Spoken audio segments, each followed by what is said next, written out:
हगवण्याचा कोणतरी तो नातेवाईक सुपेकर का कोण 150 कोटीची प्रॉपर्टी आता काय जाळायचं का पेटवायचं तिला आता कोण खाणार आहेत आणि बाहेर आले तरी ह्यांना शेणच हाणणार आहेत लोक. आणि मला तर वाटतं ही किती वर्षांनी असे लोक बाहेर येऊ समाजाने शेण आणि रेंदाळती संघर्ष ठेवायला पाहिजे. हगवण्याचं तर जाऊ द्याच परंतु हगवण्याचा कोणतरी तो नातेवाईक सुपेकर का कोण हे म्हणजे पोलीस याच्यामध्ये आयजी या पोस्ट पर्यंत आयजी पोस्टवर असलेला माणूस रोख 1 लाख रुपये घेतो चेकद्वारे आणि 50,000 रुपयाचा मोबाईल का काय घेतो सप्रेम भेट याच्यापेक्षा दुर्दैव कोणता आहे. आणि हे जे माननीय कोण आहेत ते सुपेकर या सुपेकराबद्दल बऱ्याचशा तक्रारी माझ्याकडे सुद्धा आलेल्या आहेत. जेलमध्ये जे आरोपी आहेत त्यांना 300 कोटी रुपये आम्हाला दे म्हणण्याची सुद्धा एक गंभीर तक्रार याच सुपेकरांच्या विरोधात आहे. ज्या अर्थी तुम्ही नातेवाईकाच्या सुनाकडनं पैसे मागता याचा अर्थ 100% तुम्ही फॉल्टी आहात. हे सुपेकर जरा आयजी या पोस्टवरचा माणूस सुद्धा मला फॉल्टी दिसतोय. याच्यामध्ये नैतिकता नावाची गोष्ट मला वाटतं काही राहिलेली नाही.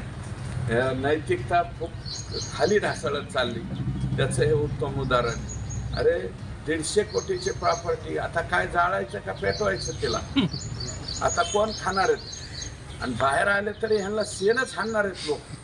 आणि मला तर वाटतं ही किती वर्षाने असे लोक बाहेर येऊ समाजाने शेण आणि रेंदाळती संघर्ष ठेवायला पाहिजे.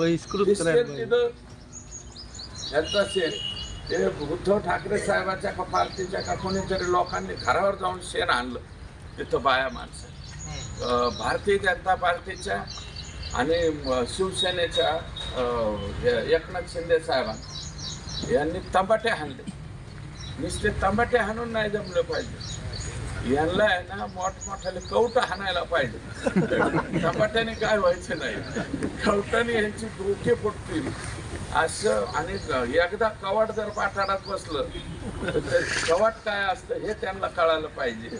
मला असं वाटतं भविष्यामध्ये कुणी नाही केलं तर आपल्या आष्टी मतदारसंघाने तयारी ठेवावी. आपण कवटं ठेवू आणि हे जर कधी जामिनावर सुटले यांच्या मागच 2-4 गाड्या आणि कवटं हगवणे आणि सापडला तर सुपेकर. तर अशा पद्धतीने ह्या लोकांना वागवलं पाहिजे. तेव्हा हे अन्याय जे करणारे लोक मानसिकता ही पैशा पाण्याच्या याच्यामध्ये थांबत नाही. अरे आमची गरिबी बरी ना आमचे गरीब माणसं बरे ना ज्यांच्याकडे कोटी नाहीत लाखात नाहीत हजारात पण आम्ही सुखी आहोत ना घरात सुखी आहोत तर सुखीच त्या ठिकाणी राहिलं पाहिजे.